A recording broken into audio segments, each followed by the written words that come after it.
Hey everyone, and welcome back to The Music Made Me. Thank you so much for joining us once again. We truly do appreciate it. As always, please make sure you are liking, sharing, following, subscribing to us on whatever streaming service you are listening on.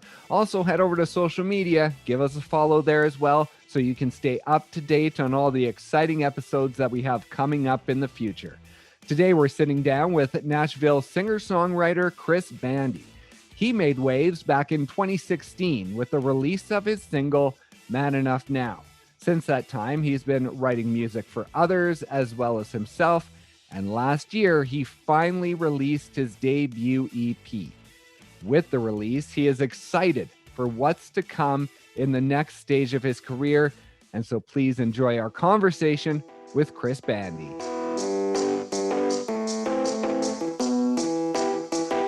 I want to head back to when you were 5. You've dreamed about this for a very long time. Tell me about one of your earliest memories that you have of when it clicked in that this would be cool to do. Absolutely. I think my first ever inclination that music is what I wanted to make a career out of was I was 5 years old, and I went with my aunt and my cousin to the Garth Brooks concert. It was the Savvis Center back then. I grew up in St. Louis, Missouri, and we went and saw him play, and just seeing the way that he captivated an audience and the way that he performed. I remember the one part that made me think like, hey, this is who I want to be when I grow up, is he used to run and jump off of the stage, and he had a harness that would swing him around the crowd. So he would fly up to, in this arena, there was the seats, the general admission level, and then there were seats and more seats, and then the nosebleeds as well. Right. And he would fly, over the general admission, but over the first row of seats. And I remember thinking, this is the coolest thing I've ever seen in my life. So in kindergarten, the teachers always ask you to draw what you want to be when you grow up. And, the kids next to me would be a doctor, a lawyer, firefighter, policeman, and mine was always a rock star. That is awesome. I saw that he was your first concert, and I did not think it was going to be that early. I didn't think you were going to be that young. That is like the most awesome first concert you could ever think of. It is, and I've just been trying to beat it ever since. And it is very hard to do, but I'm actually surprised that my parents let me go to a concert at 5 years old, but they trusted my aunt enough to take care of me. That is awesome. And let's talk about your parents for a minute.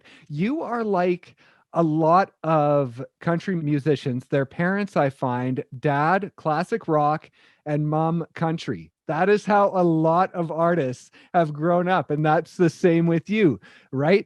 Your Absolutely. Yeah. So way?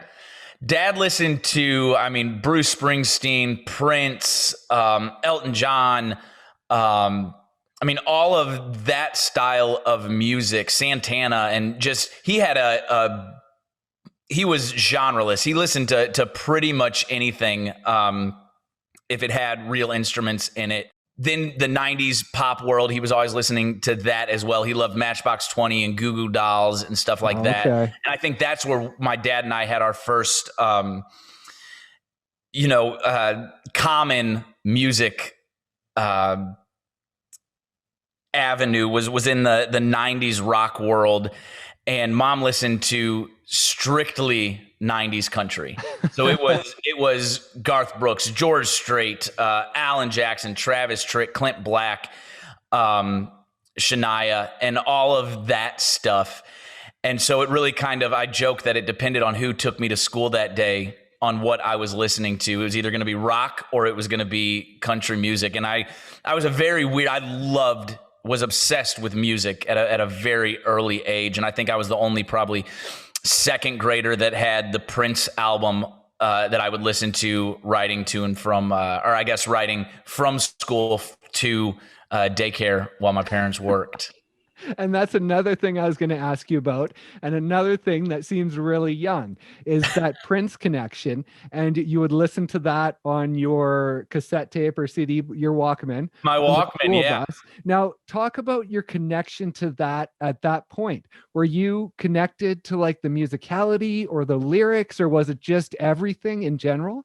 It was absolutely musicality. At that point, I really didn't pay much attention to what the lyrics were saying, probably at least in regards to Prince songs, because I didn't understand at that age what any of the stuff meant. Yeah, exactly. Until I got older and I look back and I'm just like, you think of the subtle similes and just the things that he uses, the words that he uses to describe things.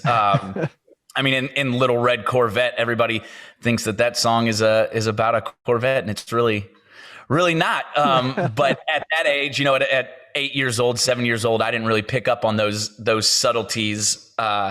So it was definitely the guitar playing. It was definitely his voice and his melodies that carried me. When Doves Cry is one of my favorite songs ever, and just the way that he was blending so much at that time to make him his own little genre was incredible. And you talked about your connection with your dad and sort of the 90s rock. Another connection I saw you had was you would go with him to the CD store every Saturday to pick out one new CD and one used CD. And I was wondering how that influenced your music, because I imagine that helped you get into a lot more genres rather than just like waiting for your favorite CD to come out and running out to the store to get it. You were going every Saturday. So I imagine you were mixing things up.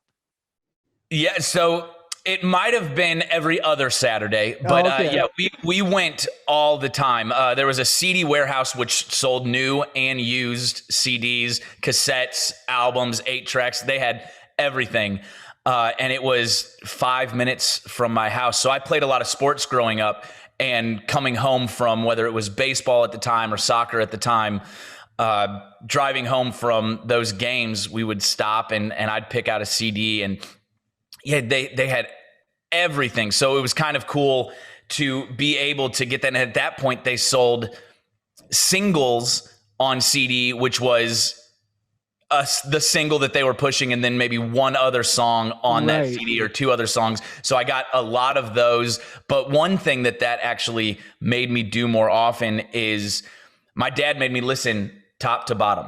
So you couldn't skip any songs. The first time through, you had to listen to it as the artist wanted you to hear it. And I thought that was really cool because growing up, some of my favorite songs are the B-sides on some of these albums, the ones that weren't single, that didn't get, the major airplay, but were written so well and so perfectly. So that was definitely one of those things that I took away from going and buying CDs with my dad. And when did the playing start? When did you start picking up your dad's acoustic? So it's kind of funny. I tried one summer to have my dad, because he could kind of strum a few chords and stuff, but I didn't really pay attention very well as a young kid. So he tried to sit me down and teach me guitar one time, and we both failed miserably at that. So I kind of let it sit, collect dust for a while. And one summer I was hanging out with some kids and one of the guys had a bass guitar.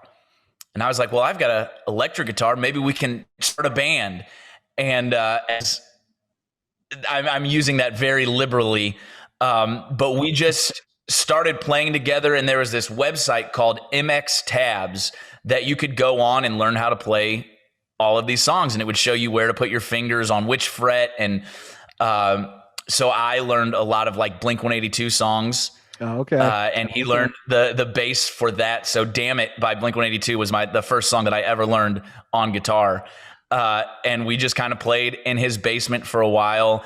And that's really what it was for a very long time. I would just hang out, play in the garage, or play in, a friend's basement or something like that. And we didn't really ever take it seriously. And then one day my mom came home from work, and she said that one of her coworkers' nephews was in a band and they were looking for a lead singer. Right. And she volunteered me to be that lead singer for the band. And that led to me being in a rock band for, I guess, 2 years, my junior and senior year of high school. And that was the first time that I had played out on a stage with a band or anything. And we started playing around the St. Louis area and played all of the local dives and places that you could play in St. Louis. And we started playing Battle of the Bands. And it was awesome because we kept winning all of these Battle of the Bands against, we did one that the radio station at the time hosted, and we were going up against grown men and being, juniors or seniors in high school.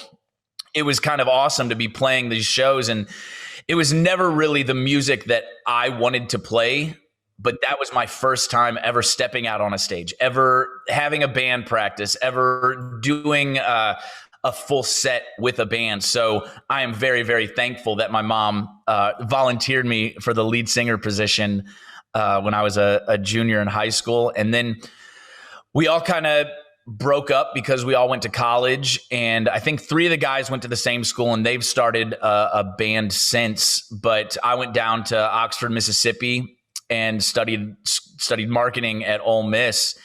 And I realized that they give you free beer if you play at the bars down there. Oh, okay. And being a college student, that's one less thing that you have to pay for is incredible. So I started playing I think my first gig was on a Thursday night at a local pizza place, and it was an open mic night.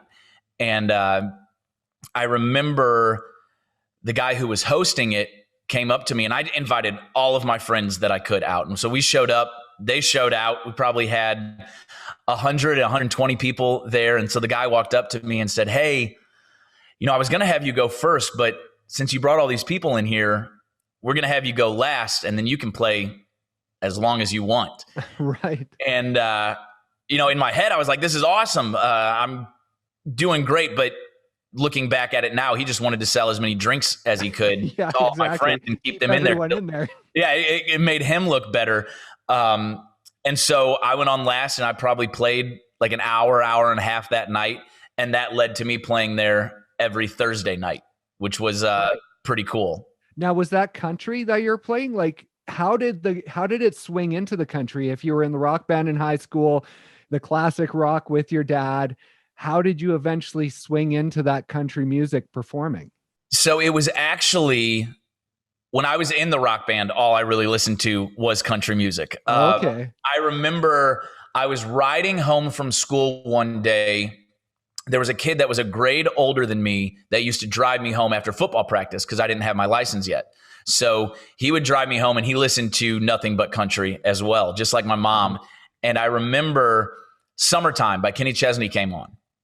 And that was the first song that I was like, wait a minute, this is on the country radio station?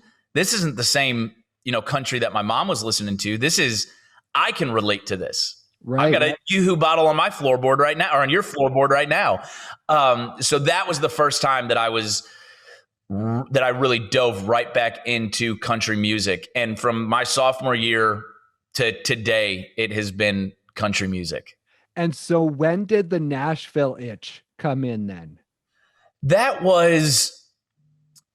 probably was a junior in college, maybe a sophomore or a junior in college. And I got really lucky because I was in college during the time where Luke Bryan and Eric Church were just making names for themselves. Right. So they would come play my little college town. And the first time they came, they'd maybe sell 250, 300 tickets. The next time, maybe 700. And then the third time they sold the place out. And so I was a huge country fan, huge Luke fan, huge Eric fan. And they were always coming out of Nashville. All of these country acts were coming out of Nashville. And so that's where I think the first time the light bulb went off and said, I need to move to Nashville. If this is what I want to do and really dive in, I need to move to Nashville. And so mom and dad said that I needed to get my degree. And as soon as I got my degree, I could go do whatever I wanted. So Spent 5 years in college, maybe a little longer than they would have liked me to spend in college. But I guess it was 4 or 6 days after graduation, I left my everything packed up and moved to Nashville. And that was 2013, right? When you I was moved down? 2013, January. Yeah. Yes. And so what was that like? What were your initial feelings? Because going from just seeing these guys and thinking, oh, Nashville would be cool, to actually being there, was it a culture shock for you? It was because, I mean, I was a big fish in a small pond in Oxford, Mississippi. Right. It is a very musical town, but it's a lot of blues music, and nobody's really trying to do country music. So I was a big fish in a small pond. And then I moved to Nashville, and I remember the first day I moved to town, I drove down Music Row and seeing all of the number one signs that are outside of all the publishing houses and record labels and stuff. I thought I was in over my head. I was nervous. I was like, what am I doing here? I don't know if I'll ever make a career playing music, but I knew that this is where I needed to be if I wanted to try at least. And where was your songwriting at that point? Because that sort of began in high school, middle school. So at that point, when you were moving down to Nashville, how, like, where in your mind was your songwriting? I had a few songs in my back pocket, but I am thankful that hopefully nobody has heard those. But it was getting there. It was still very, very beginner level, trying to find words that rhyme and all of that stuff. But Right. But I had been writing for a long time. I think I wrote my first song when I was in high school, and then in college I was writing quite often. And you move to town, and everybody says, go to writers' rounds, go play open mic nights, and meet as many people as you can. So when I moved to town, that was the first thing that I started doing, playing all of the open mic nights that I could, all of the writers' rounds that I could, and trying to grow my writing circle as much as I could. And I hope that my songwriting has gotten better since I've been in town. And now you released an EP in September of that year, 2013, or you recorded an EP and you got the physical copies at your house anyways. Yes. Where did it go? Because it's funny, I talked to other musicians who they record these EPs, CDs right when they get to Nashville because they're so excited. But then they sign a deal or they move on, and those CDs always get forgotten about. And so it's kind of like, you should maybe tell people, don't rush into it, because that CD is just going to get lost in the end. Yes. So with that one, how far did you carry that? So I got very lucky with some people that I met when I first moved to town. And I was playing all of these shows. I never wanted to do anything outside of music when I moved to Nashville. So that meant, going out and playing shows. I did Broadway a few times, but I had made connections both in Oxford, Mississippi and in St. Louis, and actually across the river in Granite City, Illinois, which is where a lot of my family is from, and made connections with bar owners there. So if I needed to pay rent, I'd call them up and say, hey, can I play like Thursday, Friday, Saturday, make enough to pay my rent? And then I'd come back to Nashville. So that's where I sold all of the CDs. But I was very lucky that I met Tom Beaupre, who is an incredible musician, and he actually plays bass in Florida Georgia Line. And we were talking one day, and I was like, hey, I've got some songs that I would love to record. He was just trying to get his feet wet recording some songs. So he, while they were out on the road, in dressing rooms and stuff like that, he would travel with his little rig and play bass and guitar and play almost all of the instruments on that first EP. And I remember we actually cut the vocals in his apartment in I want to say it was his laundry room. He built a little vocal booth in his laundry room, and I had a towel over my head singing into the microphone. So it was definitely a really, really cool time to be able to make music that way. And I know it's something that I will never forget, but I am very glad that EP is sitting collecting dust in my old bedroom at my parents' house. How many copies do you still have? Do you have like boxes full? We have boxes. I think there was a deal if you ordered 1,000. So for the more that you ordered, there was a price break. Right. Yeah. And so I think my dad found out that the best price break was right around 1,000 copies. And I think I maybe sold 100, 150. Oh, that's great. We'll have to mail you a signed one. Yes, please. Please do. That would be amazing. Don't I would open love it. Don't No, listen. I'll just put it right behind me on the shelf so that people can just see it sitting there. And so when you arrived in Nashville, you performed a lot wherever you could. You also had the songwriting. So how important was it for that start of your career to have both? Do you think if you just went as a performer, you would be where you are today? You would have made it in Nashville? Or did that really help you get established? Absolutely, it helped me get established. It was kind of funny because when I moved to town, some of the best advice that anyone ever gave me was to tell my truth and write about what I know. And at the time, Cruise was the biggest song ever. Right when I moved to town, Cruise was blowing up. And I love Cruise. I think it is a phenomenal song. It's just not how I grew up. Growing up in St. Louis, it's not necessarily what you think of as the, country music capital of the world, but I grew up loving country music, and I knew that I wanted to stay true to who I was and write what I know about. And that's what kind of helped me in different writing rooms, is bringing that little bit of myself into the room. And I'm very, very lucky that I got to focus on writing, because it was a part that every artist and every songwriter is different, and they all have their own truth, and that's what makes them unique.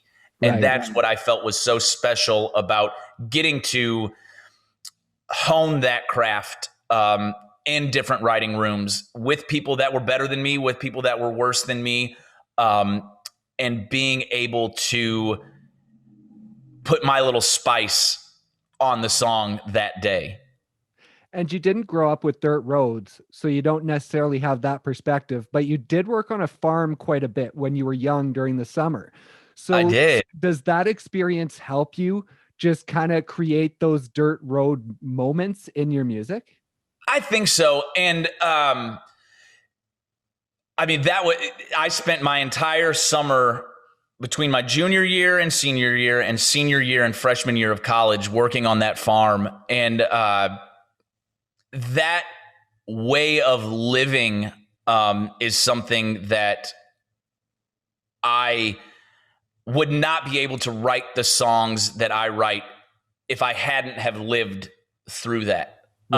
If I hadn't have been up at 4 a.m., driving 45 minutes away from the city to go to work and working all day, plowing the field, weed whacking, doing manual labor for 10 hours a day, making next to nothing. And all we did out there was listen to country music, fish, and drink beer. Right. So it was, that's every country song. I know. I was just going to say, that's the song. Yes. That is awesome. And 2 years after you were there, after cutting your teeth, in April of 2015, you had the chance to play your first CMA Fest.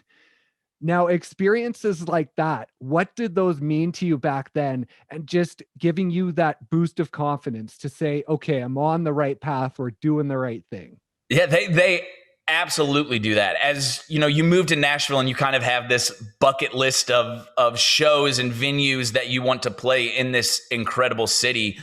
And yeah, I remember when we got that first call that we were playing CMA Fest, it was pretty cool, because you don't think, that when you progress in something like this, where the objectives aren't very tangible, it's easy to lose sight of the progress. Right. So little things like that, like you said,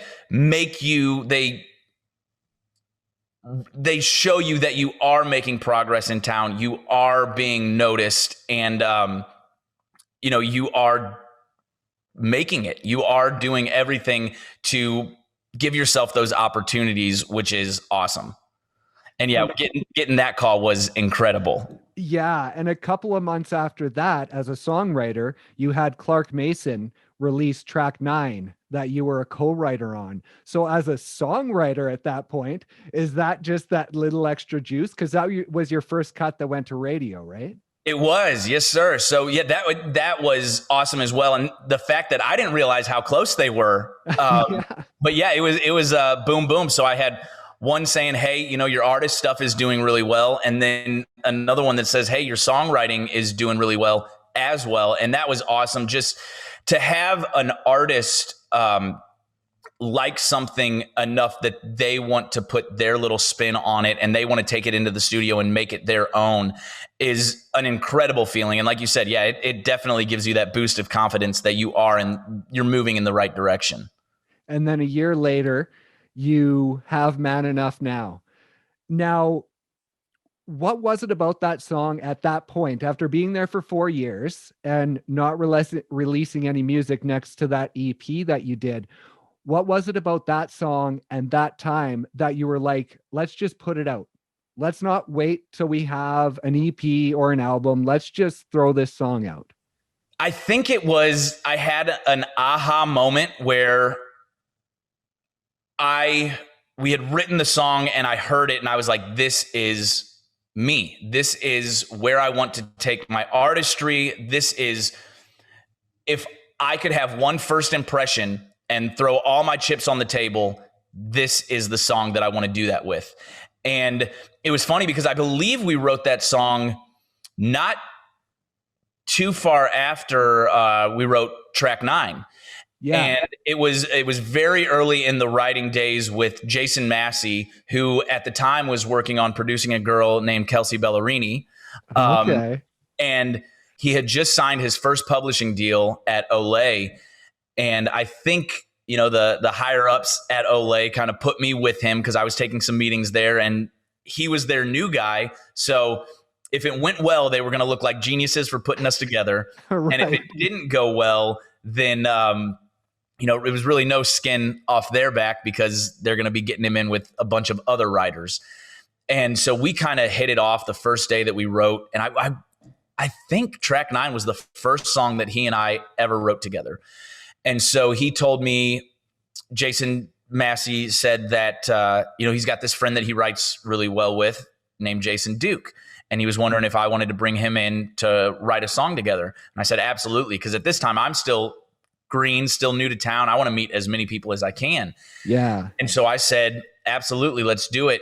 And I think the first song that we wrote was Man Enough Now, all three of us together. And I remember throwing that idea out there and both the Jasons loved it. And it was one of those songs that kind of just fell out in the writing room. I think we were done within an hour and a half.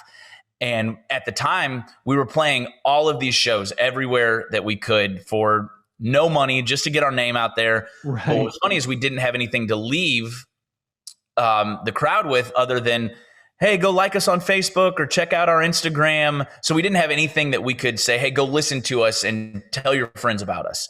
So we knew that we had to get music out. But at this point, I had no management, no publishing deal, nothing. I was just kind of floating with the breeze. Right. And we just decided one day that we were going to try to make this little mocked up rollout plan and see what happened and just throw it out there into the world. And that's kind of what we did. I have a great friend, Dustin Haney, who is a videographer, director. And we took maybe 3 weeks to kind of roll out that the single was dropping. And then we put it out into the world and people started listening to it. They started streaming it and sharing it and, coming to shows and singing it back to us, which is an incredible feeling. And, there's a saying in Nashville that 3 minutes can change your life. And that absolutely did for me because it got me my publishing deal. It got me management. It got me my record deal. And it completely changed my world. Yeah. And that's what I was going to ask. Like, I don't know if there can ever be a point where you feel like I've made it in Nashville, because when you hit one mark, You just have to keep working harder. It almost gets harder and harder to do it. So, like when that hit, did you feel like I've made it and that I'm established here enough that if I work hard, this is now my career? Yes, there were certain things that were not obtainable before we released the song that now we're getting to play these awesome festivals. We're getting to open up for acts on throughout the country on at certain venues and stuff that we couldn't get into before. Right. And it's funny, I remember I guess maybe a month before we had released Man Enough Now. I tell this story all the time, but I love this story. So I'm going to tell it again. I remember being at the bar and having to check my bank account to see if I had enough money in there to buy one more beer at the bar. Really? At that point, I did not. And so I guess about 2-3 months later, when Man Enough started getting streamed and stuff like that, and I didn't have to check my bank account before ordering a before ordering a drink. That was first time where I was like, okay, I'm doing something right. That's awesome. And so you, throughout the next couple of years, you released a couple of singles. So when was it that you really started focusing on putting together an EP? Honestly, I think that my focus was always on recording an EP and writing an EP. Right.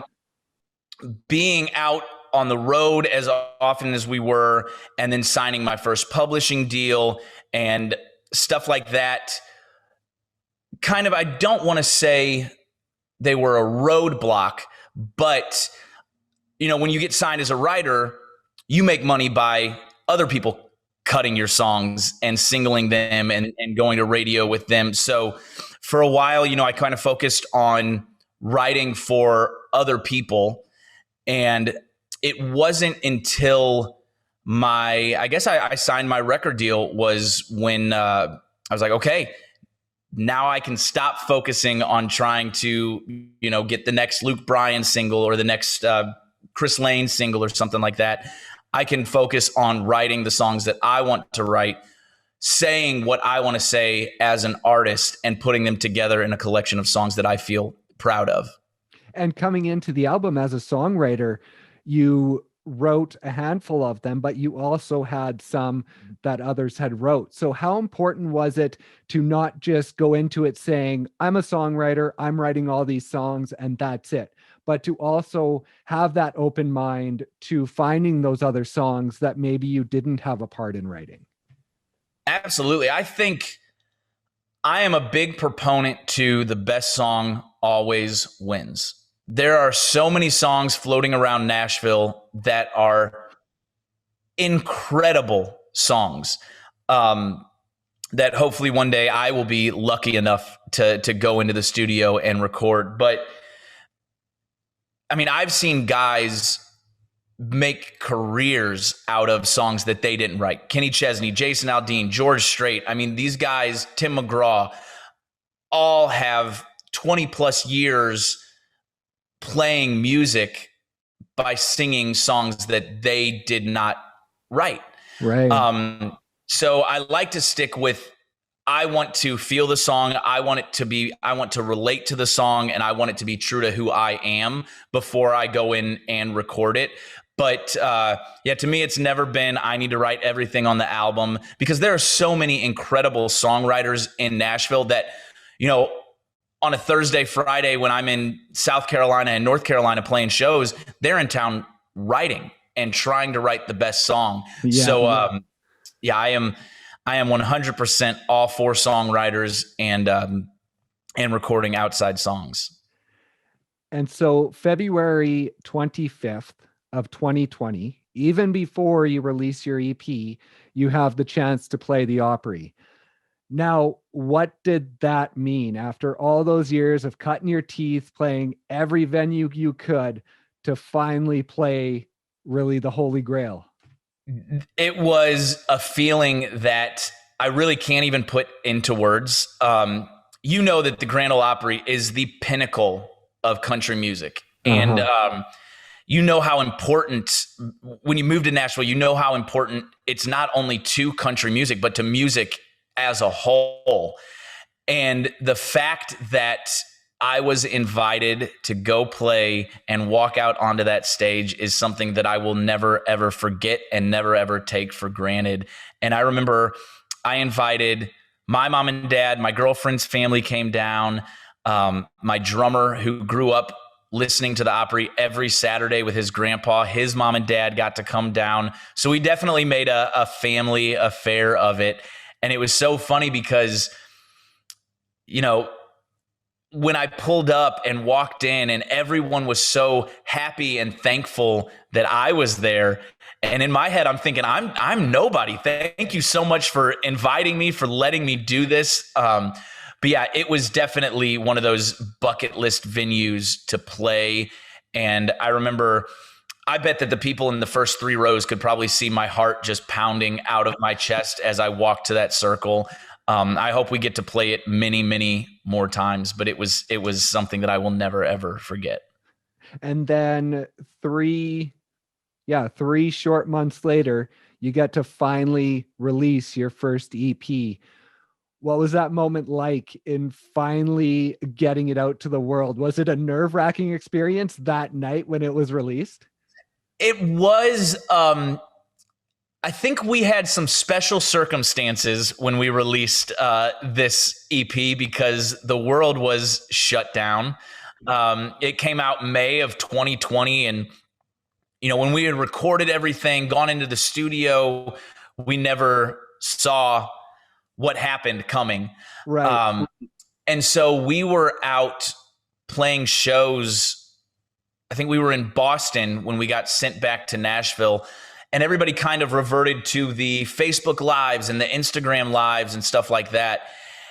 And I kind of saw at that point in time how much people were needing music, because music is one of those things that you can put on your favorite album and for 45 minutes, you don't have to deal with bills or taxes or anything else going on outside a global pandemic.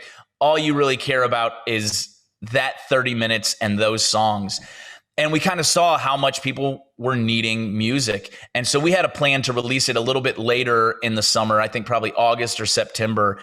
And I said, well, why don't we bump it up? Why don't we put it out just a little bit earlier? Because I feel like this is going to help some people. It's what everyone needs. And I'm lucky that I had a team that was willing to make sure every I was dotted and T was crossed before we released this, because it was pretty scary to release something when you couldn't go tour and play these songs live. But they did an amazing job making sure that it didn't fall on deaf ears. And you weren't able to go tour it, but the first single, Would Have Loved Her. Do you think that maybe hit a bit harder because of the kind of digital reach it had? And at that moment, you know, people, I think, were really thinking about family. They were thinking about those connections because they had lost them. And so do you think that maybe helped that song in people responding to it and reacting to it? I had never thought of that, but I do think so, because like you said, we weren't seeing our loved ones. We were getting to talk to them on the phone, but we couldn't have that contact with them that we were so used to. So I definitely feel like 2020 was an emotional year for a lot of people, and to put out a tearjerker at that time may have worked in my benefit. But that was a song I was thinking about my grandpa, who passed away about 6 months before I met my girlfriend. And I knew that had he been around and had he gotten to meet her, that he would have loved her as much as I do. And I remember I had that title in my phone for a very long time. And I was writing one day with a good friend of mine who lives right up the street, Zach Kale. And I kind of told him about my side of the story and how I wanted to write the song and how I saw it going. And he told me that his father actually passed away before he met his wife. And we both kind of knew that that was the song that we needed to write that day. And I'm very glad that that Zach dug deep on that one, and we wrote it that day, because he could have passed on it and said, I want to write a song about beer or drinking or parties, and I'm very Right. glad that he took a chance and dug deep on that one with me. And now, what did your grandpa mean for your career? Like, was he a big country fan? When you played the Opry, would that have meant something to him? Absolutely. He was the proudest man of you know my musical career and just following my dreams, really. So I remember there was a little bar, one of the places where I got my start, called Sue's Corner in Granite City, Illinois, and my grandma and grandpa lived right up the street. I mean, they could have probably walked there if they wanted to. And I played there, shoot, at least once a month, maybe once every other month, but a Friday and Saturday night. And they were there front row every single night. 1 a.m. would start creeping around, and grandma would be whispering in my grandpa's ear that it's probably time to go. But he would stay there the entire night, listen to me play. And he was very proud that I was following my dreams and doing what I loved to do. That is awesome. And I've taken up a lot of your time, but I have one more question. Absolutely. I can do Because this all night. I think it's an important one. Growing up in St. Louis, Nelly, listening to Nelly's music, his first album, I know you had the thing memorized. And last year, I believe it was, I think it was 2020. I don't think we were in 2021 yet. You had the chance to write with him. Yes. Now, what was that experience like? I mean, if you would have told 10-year-old me that one day I would get to write a song with Nelly, I would have told you that you were crazy. Luckily, we got to write right before everything shut down. It was a full circle moment. I mean, like you said, I knew every word to the Country Grammar album way before I probably should have known every word to that album. I had a buddy's older brother burn me a copy of it, so I'm sorry for pirating your music, Nelly. I will go buy a copy tonight just to make up for it. But it was something I remember. I got the call from my manager, actually, who said, hey, we've got to write with Nelly if you want it. And I was like, you're joking. He's like, no. But it was on a Sunday, and we had played Minneapolis the night before, so I had to hop on a flight at like 4 a.m. to fly back to Nashville just to make it in time. And he was awesome to work with, awesome to hang around with. We got to talk about St. Louis. I, probably fanboyed out a little bit. But there was one point where he actually wanted me to sing on the chorus of the song that we had written with him. And so there's a point where he's holding a microphone right here, I'm singing right here, and he's singing right here, and Nelly's holding the microphone. And in my head, I'm thinking, I'm singing on a song with Nelly, and Nelly's holding the microphone for me. This is the craziest life that I get to live day in and day out. So it was definitely a full circle moment. And to be able to write a song with him, to be able to have his number in my phone now is something that I never thought was going to be a possibility. That is awesome. Well, it's amazing to see your journey, the way it's gone, and just see the success that you've been able to have. Well, thank you so much. And I appreciate you having me on. This was awesome. Thank you. Oh, no problem. Thank you. And I am going to follow up and see if I can get one of those CDs sent to me. Absolutely. I think I know somebody that can make that happen. That gives me the idea of everyone I interview now, if they had an independent release before they moved to Nashville, it's going to be back up here on the counter. You're going to start a collection. Exactly. It's going to be worth a lot of money one day, hopefully. Well, not mine, but the other people's. Oh, I'm sure yours will be too. And what are the tour plans? You got stuff finally moving, right? Yes, it is incredible. We are back out on the road. It feels amazing to be able to walk back out onto a stage. It is something that, you never think that music is going to be taken away from you the way that it was. I am never going to take another show for granted. Does not matter when it is, where it is. But I am so excited to be back out with my band, playing shows, seeing people again. So it feels so good. Yeah, I can't imagine you'll be sitting down much for the next year at least, Nope. right? Nope, and busy is good. So I'm thankful that my booking agents have been keeping us very busy and keeping us out on the road. So tour dates are at chrisbandy.com, and hopefully we're going to be coming to a city near every listener. I'm sure you will be. That is awesome. Well, thank you so much for taking the time. I really Absolutely. appreciate it. Thank you so much for having me. I loved being on. Thank you. Yeah, no problem. And we'll look forward to tour dates. And I guess there won't be much new music because you'll probably be too busy on the road to think about recording until a few months away, anyways. Well, luckily we spent all of 2020 writing, so Right. So you got it we've in your got back pocket, ready to we've go. got some stuff in the back pocket. Absolutely. Awesome. Well, we will look forward to that then. Perfect. Sounds good. Well, thank you so much.